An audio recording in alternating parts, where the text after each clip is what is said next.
Assalamualaikum warahmatullahi wabarakatuh. Selamat pagi anak-anak salih dan salihah. Bagaimana kabar kalian hari ini? Bu Guru doakan anak-anak semua dalam keadaan sehat dan masih tetap semangat untuk belajar. Hari ini kita akan belajar tema 2, subtema 2, muatan pelajaran Bahasa Indonesia dan PPKN.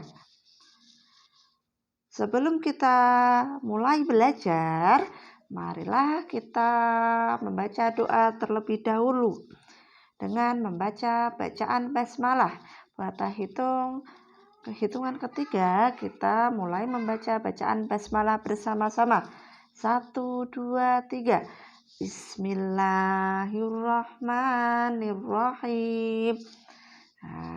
Semoga dengan kita membaca doa, ilmu yang kita pelajari pada pagi hari ini akan dapat bermanfaat dan akan berkah.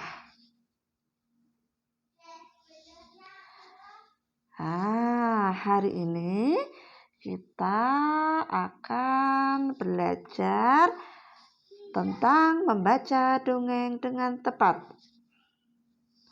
Ayo ingat kembali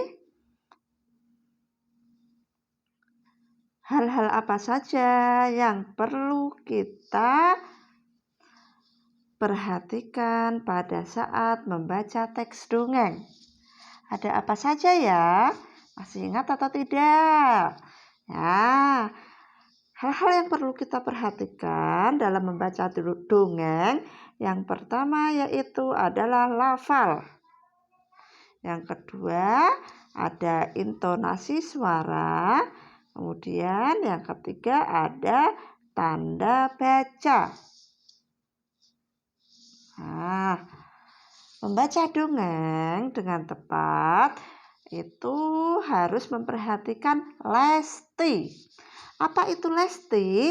Ya, lesti merupakan kepanjangan dari L, ya, L-nya itu lafal, E-nya itu ekspresi, kemudian S itu suara lantang, T itu tanda baca, kemudian I itu adalah intonasi. Jadi kalau ada pertanyaan, hal-hal apa sajakah yang harus diperhatikan dalam membaca dongeng, yaitu lesti. Apa itu lesti? Ada lafal, ekspresi, ada suara, tanda baca, dan intonasi. Apa itu lafal? Ya, lafal merupakan pengucapan kata dengan jelas dan tepat. Kemudian yang kedua adalah ekspresi. Ekspresi adalah bentuk wajah, ya. Jadi bentuk wajah, raut mukanya. Ekspresinya bagaimana? Ada ekspresi sedih, gembira, mungkin juga ada ekspresi marah, ada juga ekspresi kecewa, dan lain-lain. Yang ketiga yaitu suara, ya. Suaranya harus lantang. Suara lantang adalah bunyi suara yang jelas dan lantang, ya. Jadi suaranya jelas dan lantang. Boleh tidak kita membaca dongeng dengan suara yang tidak lantang, dengan cara berbisik-bisik? Tentu saja tidak boleh. Kemudian yang keempat ada tanda baca. Jadi saat kita membaca dongeng, kita juga harus memperhatikan tanda bacanya. Ya, apa itu tanda baca? Tanda baca merupakan simbol untuk melengkapi sebuah kalimat. Biasanya contohnya ya, ada tanda baca koma, ada tanda baca titik, kemudian ada juga tanda baca tanda tanya, tanda perintah. Nah, yang terakhir ada intonasi. Apa itu intonasi? Intonasi adalah tinggi dan rendahnya nada suara.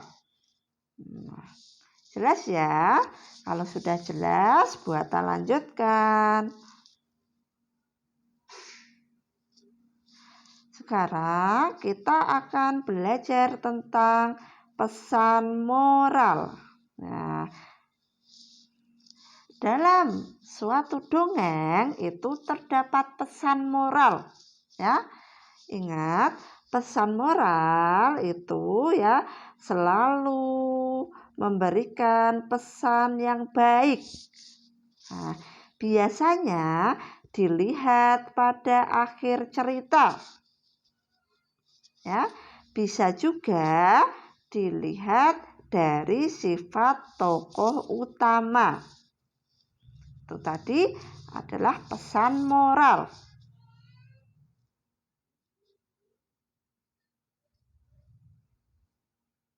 Nah, pesan moral dapat berupa nasihat, ajakan, ataupun larangan. Contohnya, nah, di sini Bu Ata punya penggalan dongeng fabel, ya. Nah, di dalam dongeng tersebut terdapat tulisan teman-teman kucing sangat menghormatinya karena kucing baik hati dan penyayang kepada siapa saja.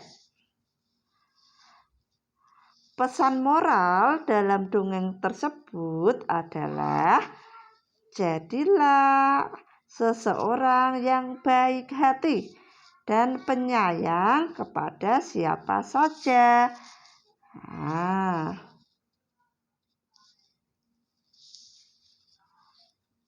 sekarang Bu Ata lanjutkan dengan dongeng tentang fabel. Apa itu fabel? Ya, fabel adalah dongeng atau cerita tentang hewan.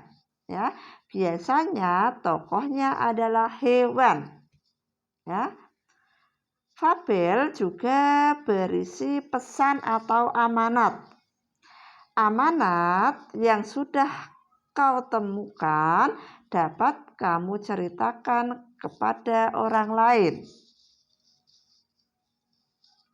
Nah, sekarang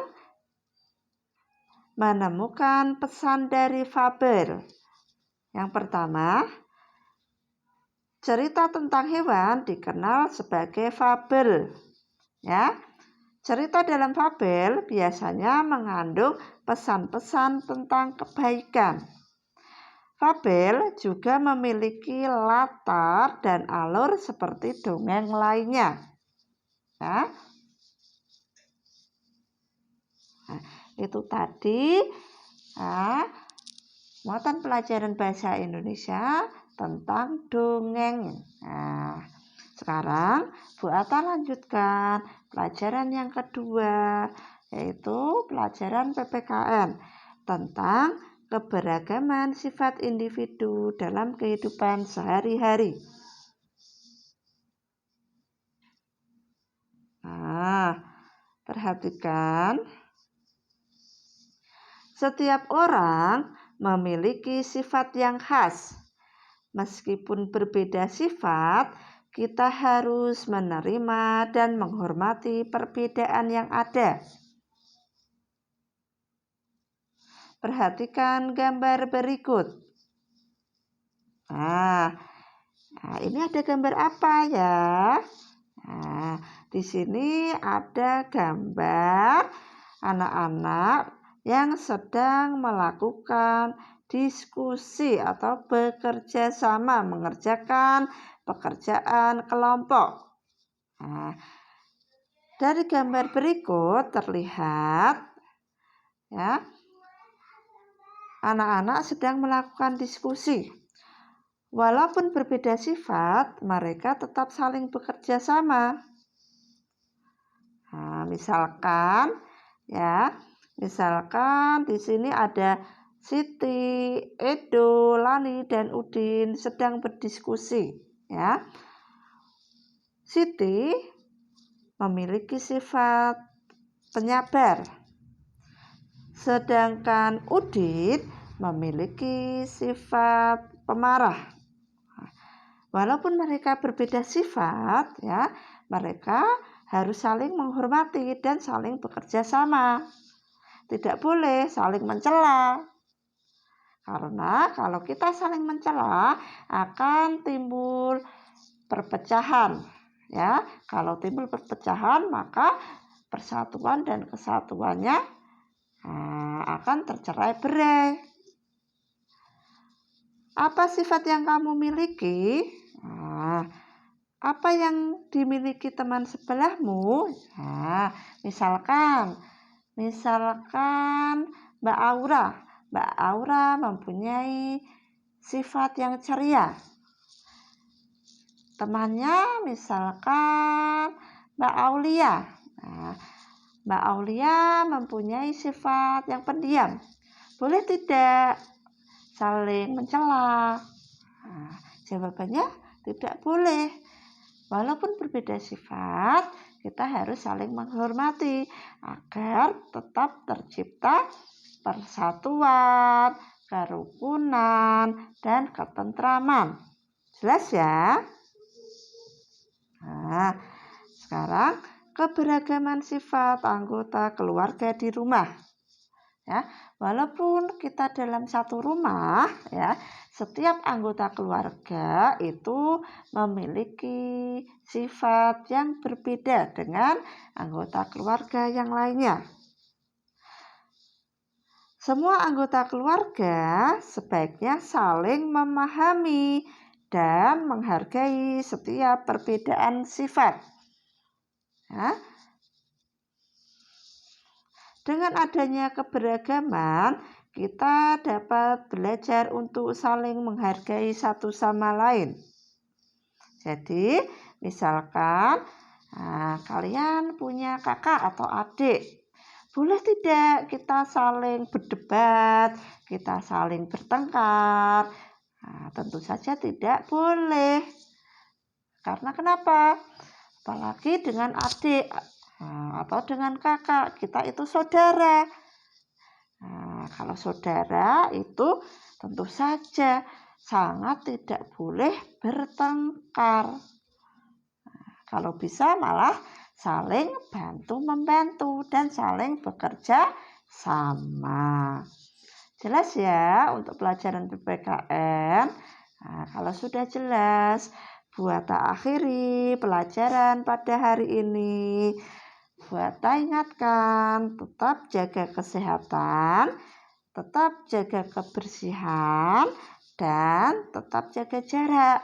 Semoga kita dapat segera untuk bertatap muka ya di sekolah. Buat akhiri, wassalamualaikum warahmatullahi wabarakatuh. Terima kasih.